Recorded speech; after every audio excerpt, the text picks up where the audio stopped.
Hello boss babes and bosses out there. So this is the right time to wrap up our e-course for newbie social media managers. If you are really looking for something parang a quick summary sa e-course na shinare ko sa inyo, and if you are not yet aware of that, meron tayong e-course for free. So sa e-course kasi natin meron tayong assignments na gagawin after sa video. So if you want na i-check namin ng team ko yung gagawin nyo, then you can join our paid. You can click the link below. Pero if you are not yet ready to take action, you just really want to watch the course and what are the topics, yung mga ganon, you can just really watch it for free and do it. Now, I'm gonna take you step by step kung ano talaga yung gagawin if you want to become a social media manager. So here's the roadmap. If you can see, there's a start here, and then ito yung end part. So first, we have to get ready and then do your research, choose a platform, create an optimized profile, create strategy, deliver, get more clients, and of course, retain clients. Now, I'm gonna walk you through for each steps here. Let's get onto it. First, get ready. So as you begin your journey, as what I have said, if you want to learn something new, you really have to set your mind for success. What I mean by this, you have to set your mind for these 5 things. If you want to learn new skills, if you are doing the work, if you are taking new challenges, if you are making mistakes, if you want to start and accept projects. Merong iba't ibang kind of mindset that you need to apply sa mga phases na yan. So here's a very specific video here. I literally discuss every mindset there na very detailed. You can watch this video here, but I'm gonna share to you the summary for that. So first, the mindset that you need to have when you are learning new skills is that you have to set your mind, like you can say this to yourself, like I can learn everything. You have to remind yourself that it's okay to be a beginner and it's okay if hindi mo pa talaga alam lahat, and always remind yourself that you can learn everything as long as you are willing to do the effort, you're willing to do the work, and you are so determined to learn something new. And then of course, you have the capacity to grow your skills, and everything is really figure outable as long as you are so resourceful. Maraming mga free resources na dyan na you can use. It's just really one click away yung mga informations na gusto nating malaman because of the internet. The second mindset na gusto ko na parang i-instill niya sa mind niyo or iset niya sa mind niyo is that when you are doing a work, when you are doing something, you have to be grateful that you got to do the work. Like, you have the opportunity to do the work. And then, pag meron kang gagawin something, effort is a must talaga. You have to do the work in order for you to learn. Kasi lahat ng mga aha moments mo, like, ganun pala yun. Akala ko mahirap, pero madali lang pala. Pero kadalasan, ma-realize mo lang yan siya when you are already doing the actual work. And then I want you to focus on your progress. I want you to focus on your journey and not the result. So when you are learning something new, especially if you want to learn social media management, I want you to focus on your journey. Of course, our goal is to get clients, diba? Pero I want you to enjoy the process, because when you enjoy the process, your vibe and your frequency will go high and it will attract clients. Be grateful that you are able to do that work. Be grateful that you are always one step closer na to your goal. So just be patient with yourself while you are learning, kasi hindi madali na parang ma-feel mo na parang ang layo mo pa sa katotohanan. The next mindset is when you take on challenges. I want you to embrace the challenges and you make sure nyo na once you go for it, you put your 100% on that thing. Like parang a Scorpio attitude ba? Diba sa mga Scorpio? I don't know if naniniwala kayo sa mga ganyan. Pero ang isa na attitude sa Scorpio, if nag-decide siya kung ano yung gusto niya, all in talaga. If you want to take on this challenge, then go all in 101%.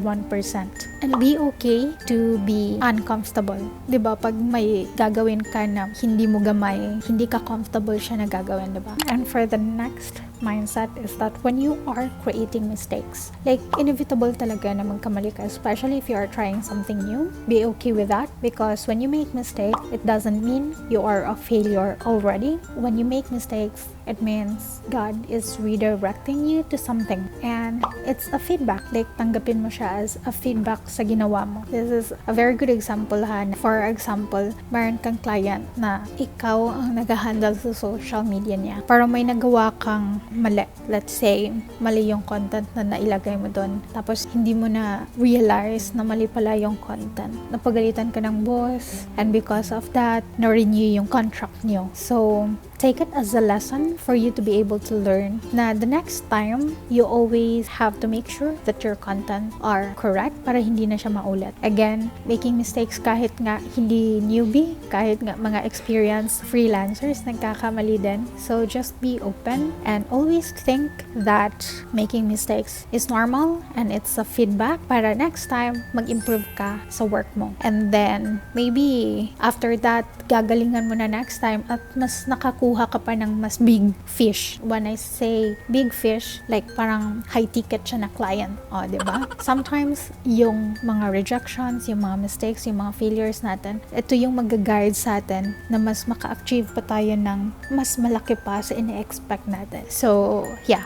And then the fifth mindset, when you are starting to accept projects, all I can say is just start and do it talaga. A lot of you, meron akong mga nare-receive talaga ng mga messages na you are saying that you are having fun learning sa mga videos natin and ina-apply nyo talaga. But the fact is that natatakot kayo na mag-apply sa mga clients kasi parang nag-hold back pa kayo. Parang feeling nyo hindi ka pa ready to take on clients. But you know what? Hindi ka talaga magiging ready. You just really have to take a leap and try. Like, malalaman mo talaga yung real process when you take on clients. Pag hindi ka mag-take ng clients, like always ka lang takot na mag-pitch ng services mo, then hindi mo talaga move yung needle mo. So, I would highly encourage you guys, even when you are still learning this e-course natin, I want you to slowly pitch your services not to your prospect clients. Yeah, just start and do it.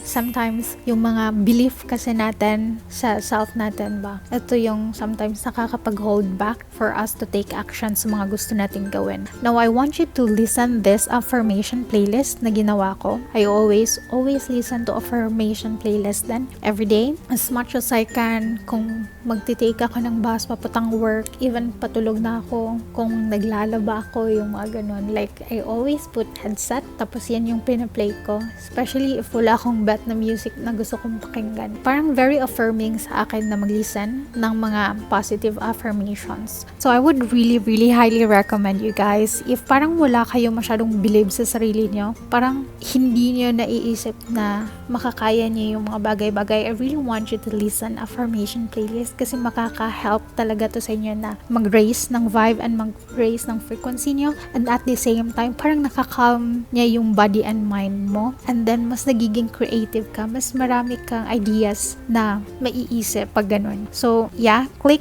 this video. By the way, if you are watching this, you can click the link below para ma-download tong PowerPoint na to so that you can just easily click the links. I will give you this one for free. By the way, this is just a segue lang. Like, I want you to know that merong mga Facebook page na nagbebenta ng mga courses na literally dina-download lang talaga nila yung mga videos ko and then binibenta nila sa iba. Like, oh come on, this is just for free and ma-research mo to sa YouTube, diba? How come ibebenta nila? Naka-playlist na nga to para pasunod-sunod mo na siyang panuorin. So, ano po yung purpose nila sa pag-download? And then, parang i-list nila ano yung dapat pagkakasunod-sunod para daw mas madali panuorin ng mga students or yung mga nag-buy ng course. Merong mga nagsisend sa amin, mga 99 pesos lang daw yung course, but still, you have to pay, diba? So, wag na kayong mag-buy doon. You can just literally watch it for free naman. Guys, I don't want you to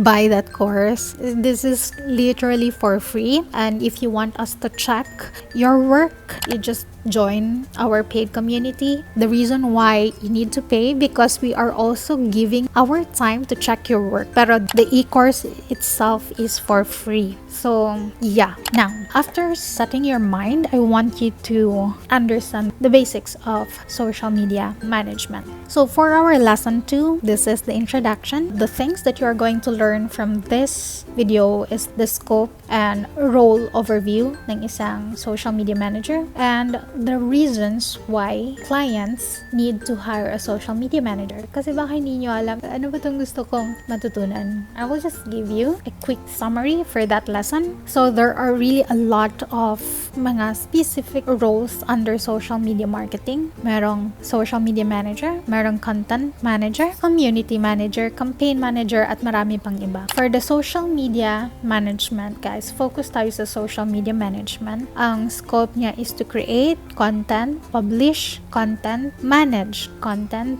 analyze yung mga published na mga content, and then promote across the social media platforms. So if ever maraming social media platforms si client, then the social media manager is the one who will promote it across the other social media platforms, like mag-cross-post kayo ba. So that's the overview. Meron din for the content manager, ito talaga yung freelancer na nakafocus na mag-publish ng mga content across the social media platforms. And then for the community manager naman, ito naman yung freelancer na nag-focus na ma-make sure na yung community ni client is well taken care of. Also known as social media engager. Like literally, ito yung nagre-respond sa mga comments, nagre-respond sa inbox, yung mga ganon. And then nagpo-post sa Facebook groups to make sure that active yung Facebook group, yung ganon. For the campaign manager naman, ito yung nagpo-focus sa mga upcoming event or mga launch, like product launch or service launch, mga events na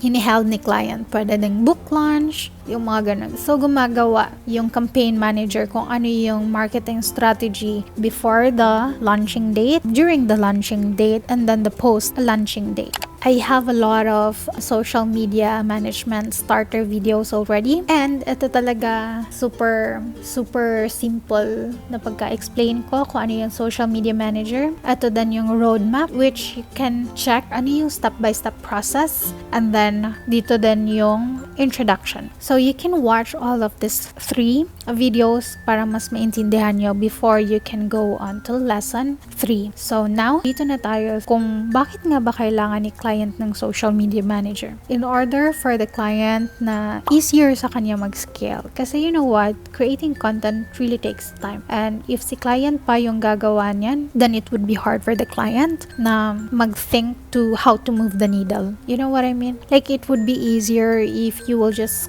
hire a social media manager, do the content, the strategy, the analyzing of the data, the figures, like yung pagmamanage ng inbox, pagmamanage ng mga comments. If someone can just do that, focus sa pagmanage ng social media, then it would be easier for a business to scale. And then the next reason is that most of the customers are already online. So, halos lahat na ng mga tao, meron ng Facebook, meron ng LinkedIn, meron ng Twitter, meron ng Instagram, meron ng TikTok. So, it's a good strategy na yung business mo maging online na din. Like, papasok ka na din sa online world kasi mas madaling makita yung business mo pag nasa online na. Another thing as well is that it's easier to connect with your customers. Like, it's easier to build relationship with your customers if always kanilang nakikita nagpo-post ng valuable content online.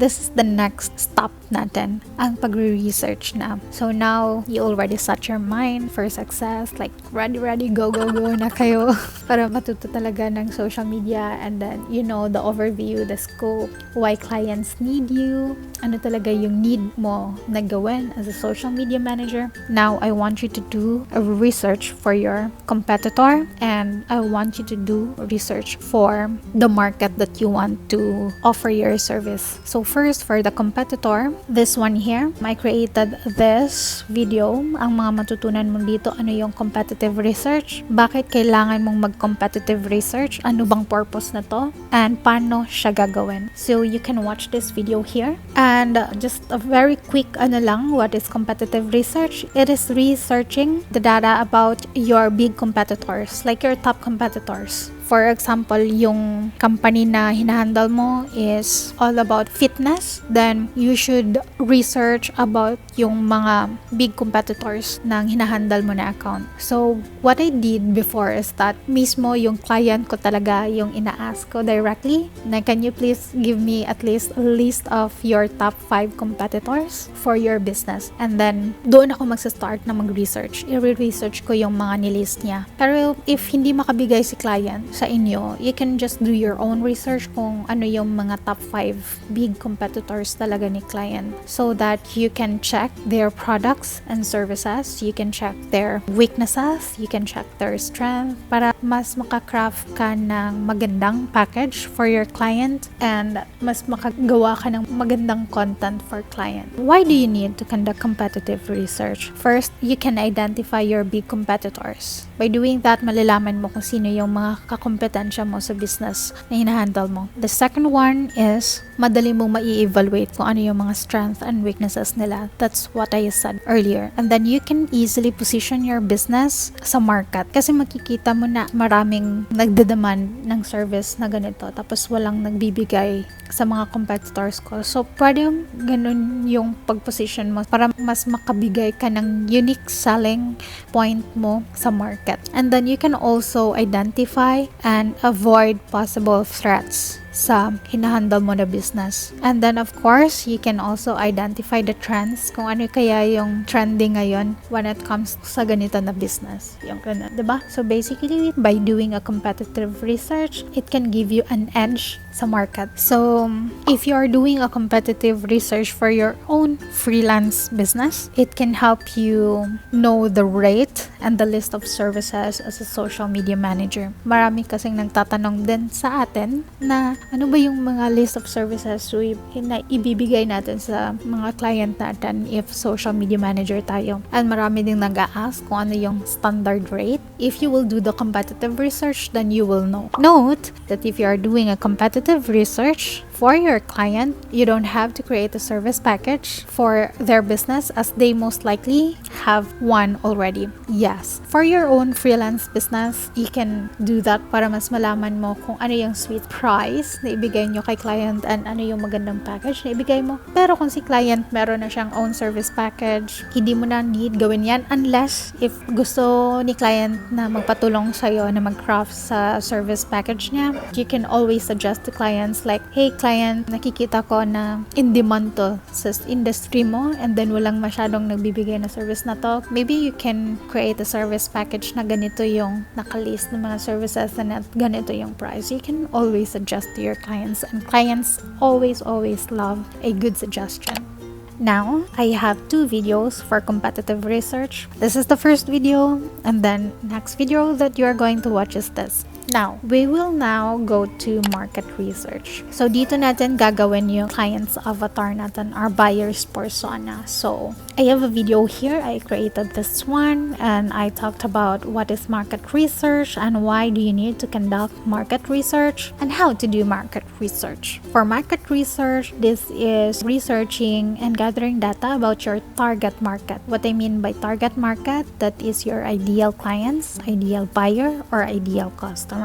Dito mo malalaman if yung iniisip mo na product, services is kailangan ba siya sa market. Like, meron bang tatangkilik ng services mo or ng product. And why do you need to conduct market research? You will know if your target clients or customers can afford your offer. Yeah. Kasi makikita mo kung ano yung range ng mga sahod nila, like ano yung kind of work nila, yung gano'n. And you will also determine their problem plus the solution that you can provide.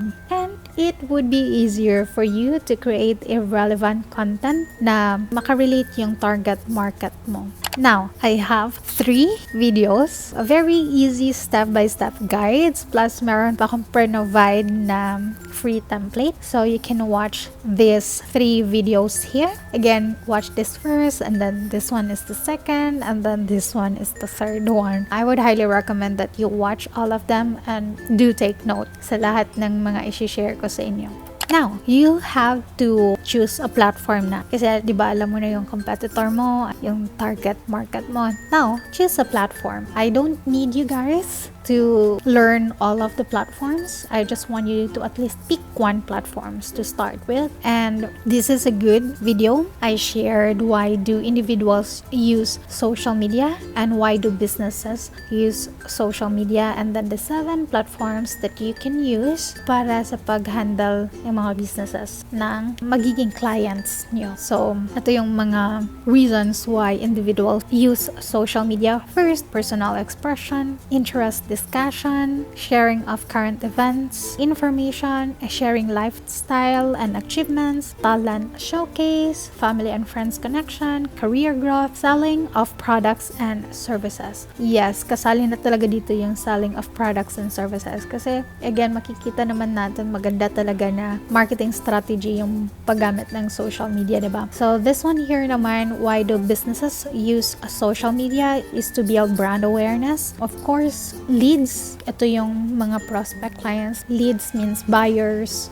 customers, yung ganun. And then, makakuha ng traffic sa business nila. The people can see ba na, meron palang ganun ng business. Maka-attract ng traffic sa website nila, maka-build ng community, and then, of course, to make sales.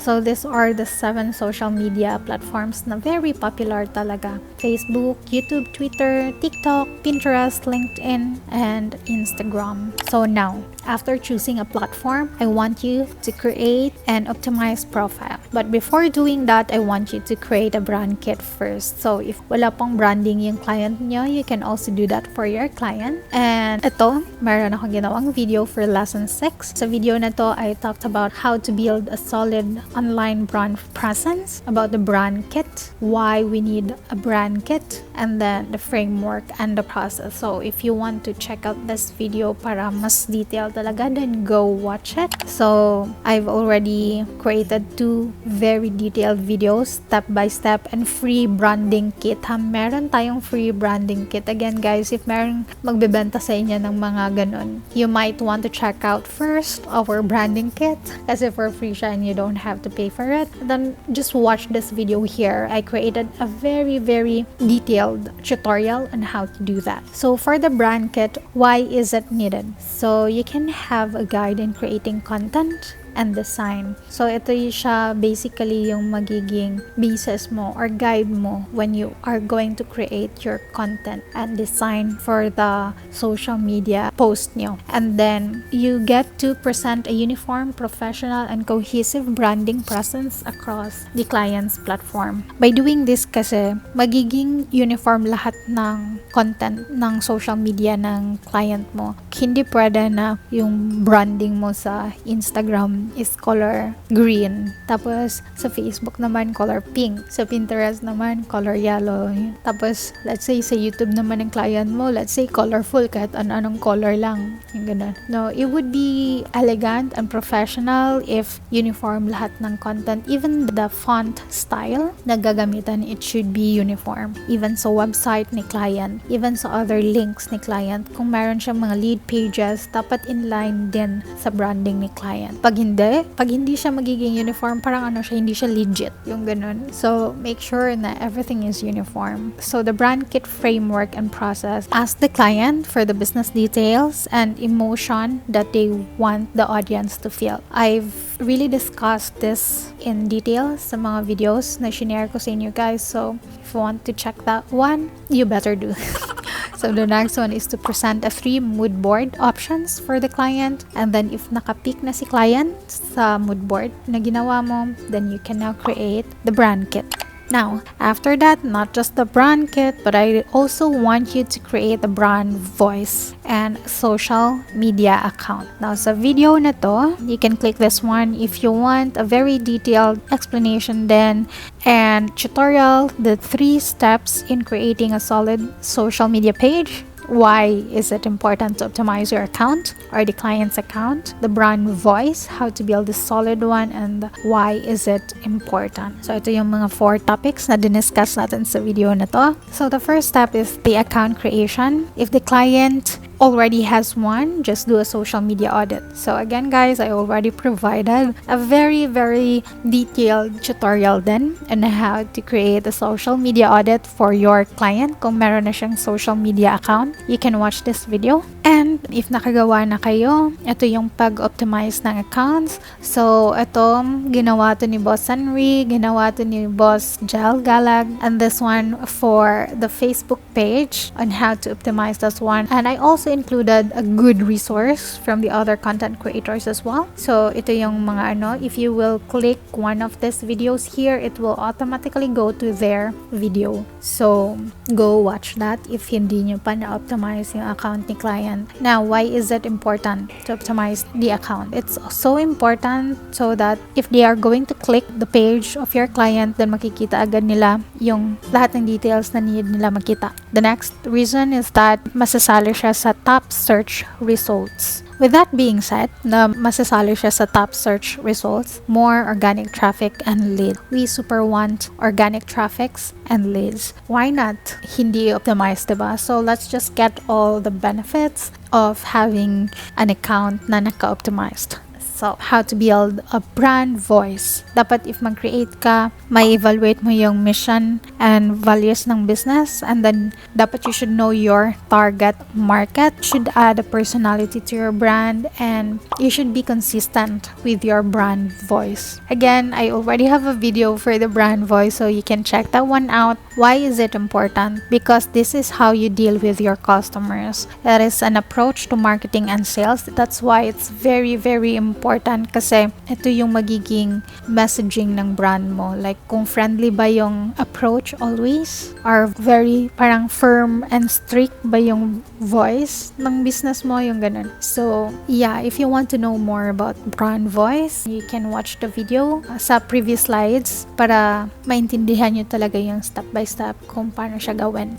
Now, after creating and optimizing your profile, you can now create your social media strategy. Ito yung kaabang-abang talaga sa lahat. Kasi ito talaga yung doing the work, creating a strategy, creating content, yung mga ganon. So, I created a video for lesson 8. This is a step-by-step guide to create a strategy. I also talked about the factors in building a solid online presence and why creating a social media strategy is very important. And then, the 6 steps in creating a strategy. Very detailed, guys. So I really want you to check out this video here para mas magets niyo kung paano siya gawin. But I'm gonna give you a summary for it. The 3 factors in building a solid online presence are consistency, quality content, and strategy. So why is it important? It helps you and the client to be on the same page, and then the actionable steps are created for the realization of the client's goals. So it would be easier for you to attack the strategy if it's already planned out, diba? And it will really help you and the client na,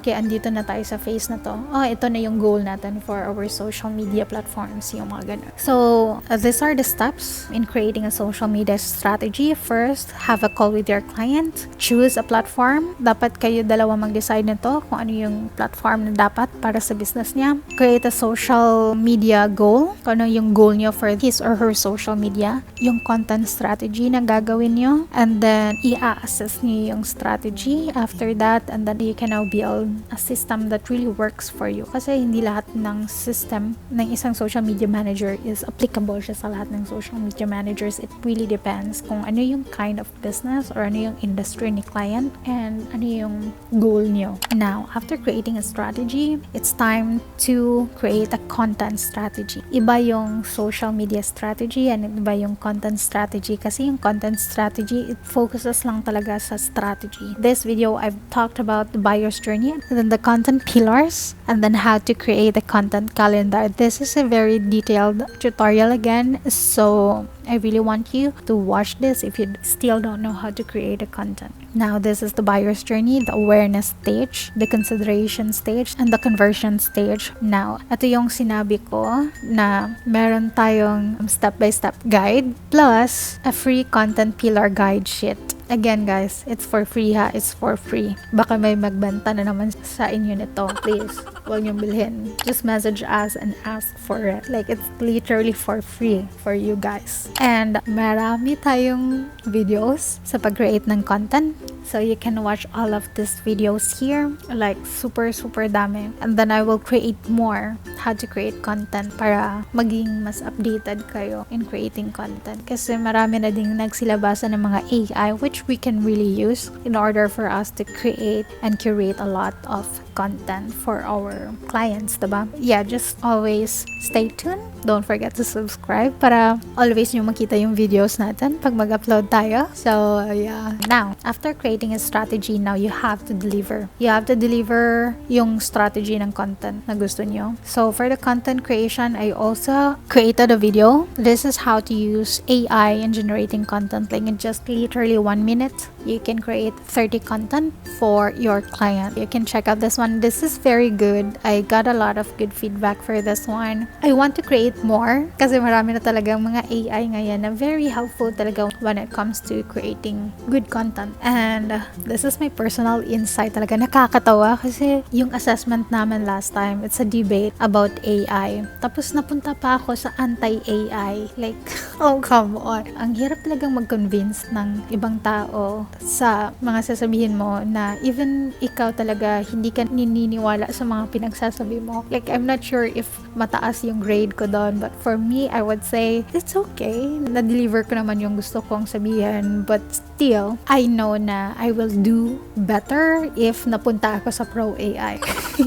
Yeah, anyway, for me, this is not a job threat. This is a tool that can really help us scale our business. Like, hindi lang sa mga freelancers, like a lot of businesses. So yeah, I'm really pro AI. And then watch this tutorial, and I also have a 3 free template for you guys. Again, free ha, free. Hindi to siya binibenta. And reminders in using AI, customize your content based talaga sa brand voice na ginawa nyo, and always double check the generated content kasi hindi naman always talaga lahat perfect yung ma-generate na content. So I would highly recommend that you should check it before you are going to publish it. Marami talaga tayong mga videos na sa pag-create ng content. Mga step-by-step talaga to siya na guide plus free templates. So, you better check out lahat ng mga videos natin when it comes to content creation. Now, after that is how to schedule unlimited content for free. But note lang guys na as of October 2023, 15 scheduled posts per social media account na lang siya. So, nag-iba na yung ino-offer ni Social Champ. But still, I would say this is still a good free social media scheduler. So, in this video, step-by-step din to siya, how to sign up, verify account, calendar, mag-publish, mag-check ng analytics, and mag-engage. So, it's very detailed talaga. If wala pa kayong nalalaman as social media scheduler, then I would highly recommend to check out Social Champ. Just click this video here para makita nyo talaga yung step-by-step na tutorial. Meron din tayong ibang content scheduling tools like Hootsuite, Buffer, and later, click nyo lang to. And for the Hootsuite, this is a whole tutorial on how to use the Hootsuite. And then for Canva din, meron din silang content planner or social media scheduling na tool. But again, I guess that is just for pro account. But you can always try it kasi mas gusto ko din to. Kasi nga, doon kami always nagka-create ng mga graphics. So, automatic pa din naming schedule doon. But for now, we are using the Social Champ. So take note, don't forget to take a screenshot of the account status before anything else so that you could show before and after results sa client. Ito, sometimes yung parang nalilimutan ng mga social media managers kasi this will be a good proof para maging portfolio niya na from this account, naging ganito na siya nung ikaw yung nag-manage. So don't forget to take a screenshot talaga. Now, how to create a social media analytics report. So I created 2 videos for that. This one and this one. This is the updated kasi diba nag-update yung interface. So you guys asked for the updated one. So I created this, but this one is also good kasi super detailed siya.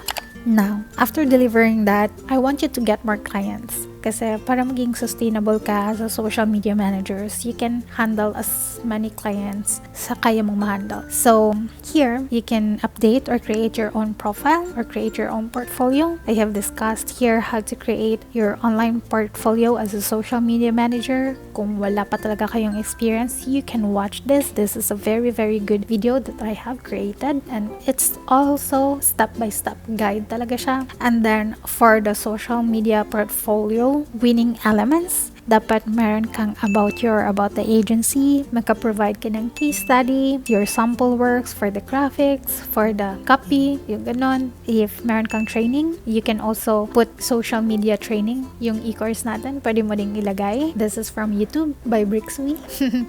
And then the client's testimonials, service package and rates, and how to work with you, and of course, your contact links. Paano kanila makontak. And then after that, here's also a free SMM CV tutorial for you guys that you can watch kung ano yung mga need na ilagay nyo if you are still newbie pa as a social media manager and wala pa talaga kayong alam kung ano yung ilalagay nyo sa CV nyo. Then you can watch this video here. And we also provide a free template for that.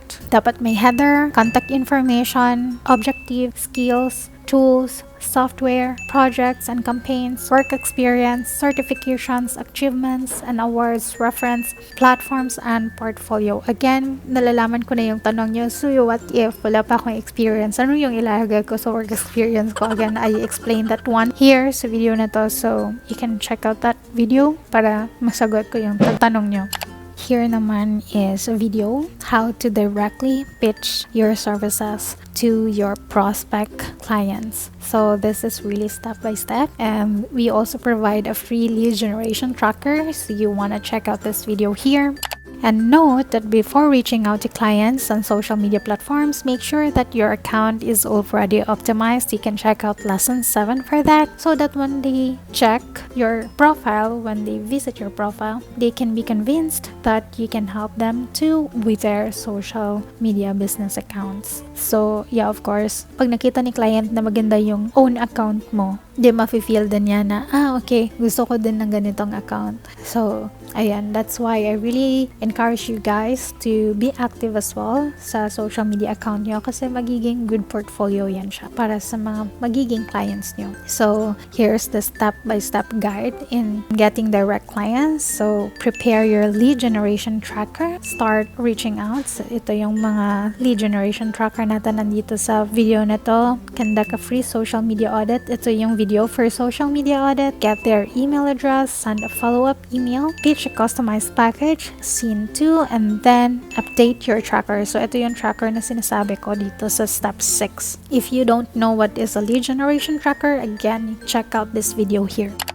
Now, for the lesson 15. This is an ultimate guide for beginners na gustong gumawa ng account sa Upwork at mag-send ng effective proposals. So, watch this video here. I've been using Upwork up until now.